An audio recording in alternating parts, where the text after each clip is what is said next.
qabdanu Ustaz Farhan.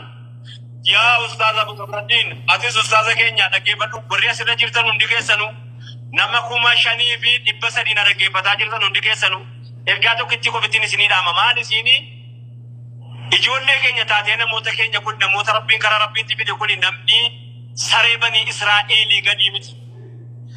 Tokkittii dubartii saree banii Israa'elii nyaata afaan keessee fi jannata galte ati immoo nama nyaachiftee beeyta. Rabbiin kee dogonaa miti jannata siif ganna jechuu sitti muban. Rabbiin kee arjaara rabbiin kee dogonaa miti ban. Bila yakka feete yooti yakkite isatti baqattee na rabbii si araaramu kanas abdii kee qabaadhu.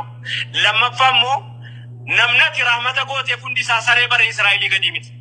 Rabbiin saree banii Israa'elii jecha jannata dubartii sana galche rabbiin sun rabbiidhuma sana mataa keessa kaayyadhu kanuma sitti dhaamu ban. Galgala mana keetti nufaa naafeer Ustaaz Raayyaanaa jettee jirti. Abu Sa'id. Marhaba. Galgala inshallah si bilbilaan dhufta inshallah inni si bira dhufeetti si galcha inshallah nan dhufa jette kiyaan na barriste. Assalamu alaikum warahmatullahi wabarakatuh. Ergaa dabarsada. Abu Yasir Daki. Ergaan kee gabaabduudhaan dheeressuullee barbaadu Ustaaz akkuma asirra kaafne fuula kana duratti sagantaa Ustaaz Shahabuddin gurra isin buusee jiran natti fakkaata inshallah. Amma waa dubbatanii.